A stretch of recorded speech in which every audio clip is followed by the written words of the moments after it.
not safe on Earth anymore. We already made a video about an initiated man. Call for help. Now, it's time to talk about women. Help. Luc Besson did a great job adapting an image of an upscale woman to cinema format. He clearly understands the reasons why the mass viewer would not accept a simple story about a regular but honest woman and regular life conditions, the reason which was mentioned at the end of our attachment disorder video. So in each of his films, he creates a fantastic background to his stories. In the case of Fifth Element, he created stunning visuals, but behind all of that, there is a subliminal message. Lilu is considered as the perfect being. Everyone is sincerely eager to help her. Thing is gonna kill me. This sounds bright, but tastes bitter, because probably almost none of women get any help in their lives at all. It is a truly terrible world women live in, really depressive. Just imagine a world where most of men want to help you only because you are a woman. In other words, a typical mommy's boy expects some sexual reward for his help. I believe a little compensation is in order. In fact, the pain, existential pain, of one modern woman is heavier than the pain of all martyrs and warriors that died for the Lord, Emperor, or truth in all history of the mankind. And no one is there to help them. All that a so-called man can offer is some green papers, fancy clothes, boring sex, or some other absolutely useless bullshit. What do we have that's bigger than 240? Nothing, sir.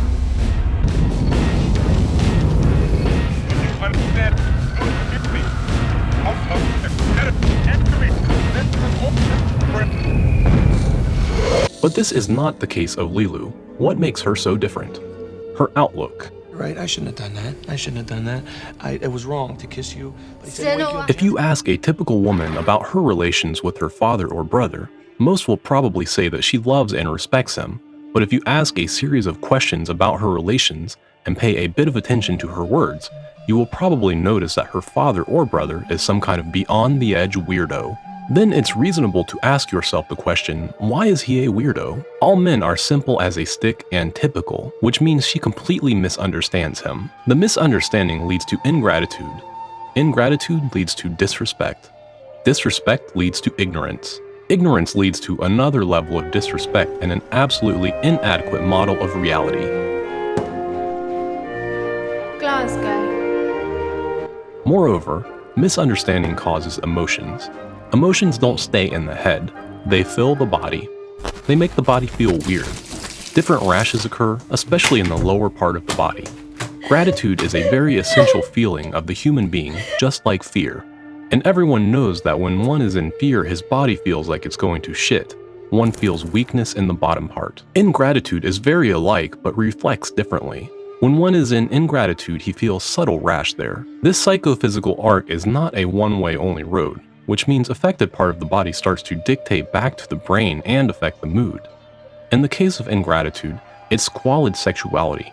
No wonder why so many women think that their fathers and brothers have some sexual motives towards them. She does not understand him and feels a subtle rash, so it often turns out that when her father talks to her, she makes a conclusion that he is a pedophile. If he talks to some old lady, she makes a conclusion that he is a gerontophile. And ingratitude never really goes away until resolved at its source. It's not just causing a subtle rash, but it manifests as different types of microfloral imbalance. A lot of women have that problem, and a lot of doctors make money on it. It's almost incurable with pills and lies from doctors always ready to provide 1,000 reasons why it's happening. They say it's because of constant change of partners. If a woman has just one partner, they say it's because of allergy of condoms. If there are no condoms in use, it's an allergy of semen, of soap, of linen, of whatever. When in fact, microfloral imbalance often starts prior of age 10, right at the time when a girl starts to get some education from her father or from school. So-called fathers give up on their daughters. They don't bother themselves with explaining things firmly and properly due to gender stereotypes. And there you have it, a new generation of totally inadequate women is ready. A woman can bear with rashes in her groin, which is bad and can lead to cancer, which is, by the way, another mind-body illness. But ingratitude also causes something a woman can't bear with, fidgety. She can't hide fidgety under her pants. She knows everyone is seeing it, and it drives her mad. It might seem funny, but men actually suffer from this issue too. Many men are aware that they have an unconfident walk, and many parasites try to make a profit on it, sell techniques of manly walk, or some other alpha bullshit. Women are not so well organized, and some women try to make themselves artificially calm, but they all have these unpleasant sensations in the body and no feedback on their behavior. They can't manage an appropriate level of artificial calmness. They become sluggish and sleepy. In both cases, she is nowhere close to being graceful and feminine. It's sad. All she has to do is what Lilu in The Fifth Element is doing. What's she doing? Learning our history. The lost. She constantly studies.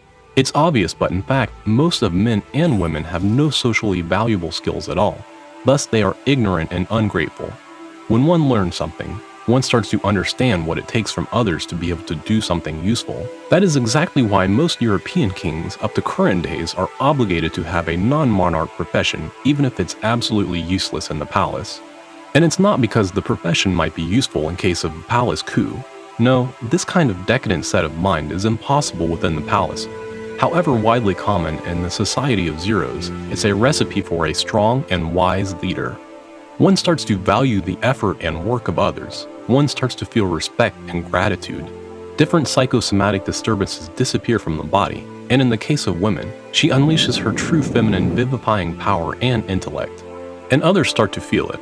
They start to feel the respect and sincerity that comes from her and become ready to provide true help, not some pittance. One has to study something to become grateful. Study as much as one can to be able to respect all kind of people and form light relations with them. Study whenever one can. For example, most people say it's bad to talk about work at home. What kind of logic is that?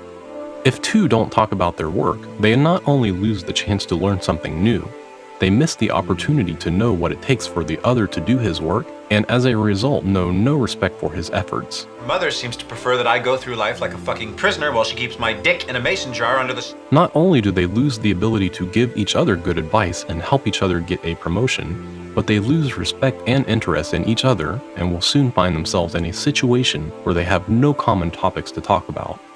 But in fact, many men would love to become a teacher for their women, to see how the given seed of knowledge grows and gives amazing fruits, and probably all women would love to be taken care of. But instead of that, no one has courage to start working on each other or quit exhausting relationships of a mommy's boy who thinks that his ridiculous salary is all that's needed for her, and an imprudent woman. Yes, there is a lot of work that has to be done, but no one said that finding the Holy Grail is an easy task. What? What? I'm gonna get some ice cream. And another example of an upscale woman we can see in 1987 Oliver Stone's masterpiece, Wall Street. Got a birthday present from Mr. Gecko. Bud Fox Jr., stockbroker, approaches Gordon Gecko, the master of the stock brokerage business, approaches correctly and gets hired. Pal, tell me something I don't know. It's my birthday. Surprise me. Blue Star. Bud Fox, I look at 100 deals a day. I choose one. I hope to hear from you, sir. Thanks for the cigars. All right, Bud Fox. I want you to buy 20,000 shares of Blue Star. Think you can handle that? Yes, sir. Thank you, sir. You won't regret this. On the same day, Gordon sends him a hooker, a typical woman. Hi, Bud. Hi. I'm Lisa. Friend of Gordon's. I should know. It tells me to buy Hewlett Packard, but I've been burned on. Bud spends a night with her, gets exhausted, becomes sloppy. In other words, it's a typical experience of a typical man with a woman.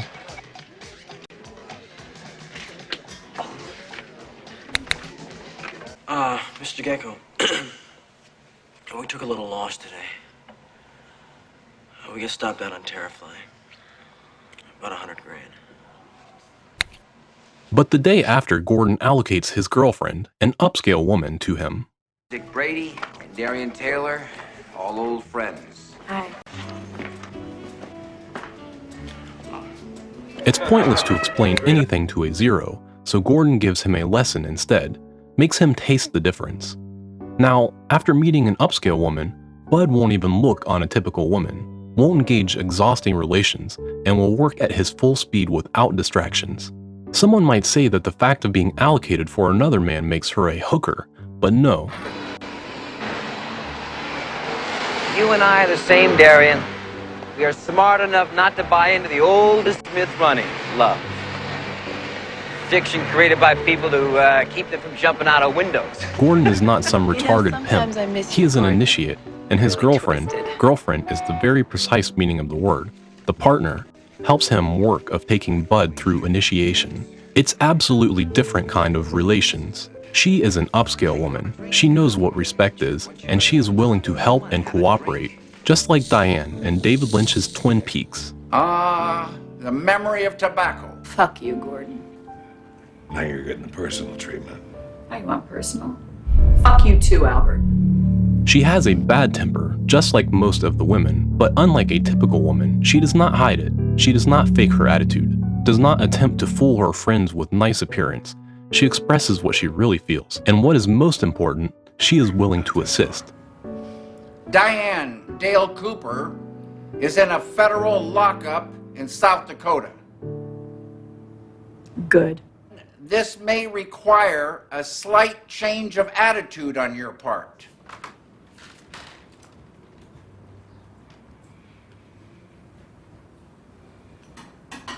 Tough cookie.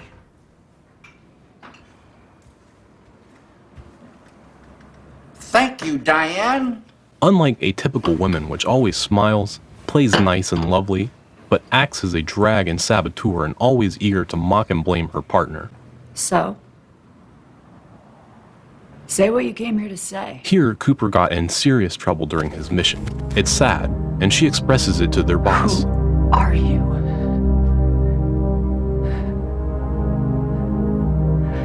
I don't know what you mean, Diane.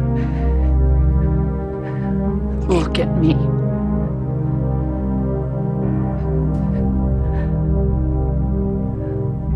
Look at me.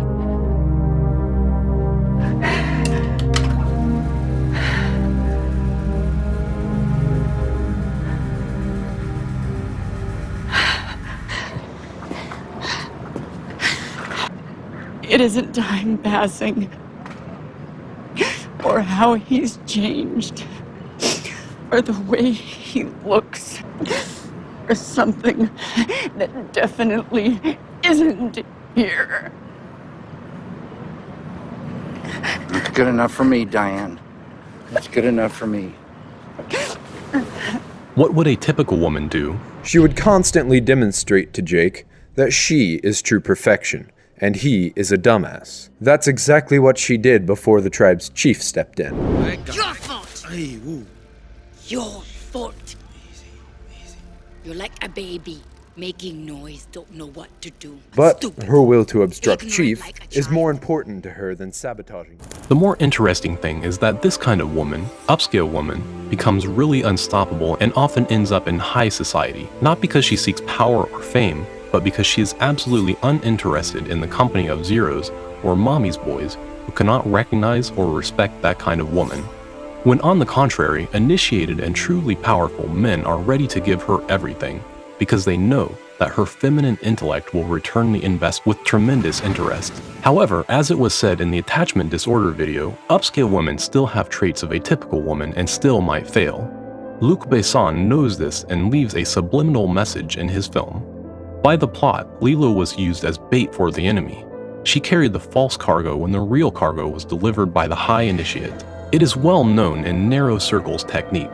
There is nothing sophisticated in the false cargo trick, but what's more important is who carries the false cargo. The weakest agent should do it. The enemy will sense and will be attracted to someone alike, to the weakest link, so the actual cargo will be delivered in time. It will happen even if the carrier does not know that he carries a dummy. It's a psycho-energetical phenomenon. In the fifth element, the high initiate, the Vestal, the diva, is shown in very strange form in order not to irritate the mass viewer. We will not review her and her divine abilities right now. Instead, we will focus on another important aspect of the fifth element. From Paracelsus to Newton, great scientists attempted to create a model of the perfect community. Here, we can see 4 men. All 4 of them are different. It's very important to know this model because ignorance of this aspect leads to depression. Men are not equal, and trying to be something you are not is just demoralizing. There are 4 types of men: a hero, man of action, theorists, meditator, and prophet pursuer. The prophet pursuer here, however, is counter-initiated. He promotes falsehood and consumerism, revels in self-importance, and lechery. This boy is fueled like fire. So start melting, ladies, because the boy is hotter than hot. He's hot. And at the D-Day, he fails. He has no fire in both senses. Kobe, my man. I have no fire. His fake fire is useless. Each of the men contributed something. Theorist created the theory. Created to protect life. Together they produce what the ancients called the light of creation. Hero have paved the way. Mediator solved the secret of the stones. Corbin, it moved. None of them was perfect. Hero was wounded and commissioned. Theorist had troubles creating the plan. And you know how to do that, right? Theoretically? No. Meditator was nervous. International airport. But the prophet pursuer totally screwed up. Counter or black initiated. And just as it was said in the previous video, he shows the typical for a zero reaction of an aggressive whoremonger when presented with the company of an initiate. What was that? It was bad. It had nothing. No fire, no energy, no nothing. However, his new friends with the help of Diva managed to carry him. But one should never rely on Diva, because Diva is more of a myth than a reality, so that kind of men should be treated accordingly. Okay. Can I talk to you for a second? I didn't come here to play Pumbaa on the radio. So tomorrow from 5 to 7, you're gonna give yourself a hand. Green? And the 4 stones symbolize 4 types of women. Stones should be understood here as Grail, the stone of philosophers. The 4 types of women, unlike men, can be described only metaphorically, like 4 corners of the world. Luc Besson depicted women as stones not only because it's hard to put so many characters in a 2-hour film, but also because symbolic of the stone in all fundamental philosophies associated with femininity. Here is why. Stone is the most material thing. The stone is heavy, and just as a woman, even if tossed up, it gravitates to the ground. Also because all manifested is considered as the feminine principle, and the masculine principle makes it alive, fills with motion and light.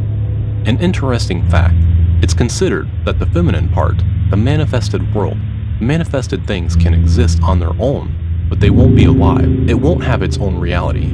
The thing will be undead. However, undead might be fed with stolen light, people's emotions, and become semi-active. They can walk, they can talk about the weather, dislike meta-intent videos, repeat memes, do simple work.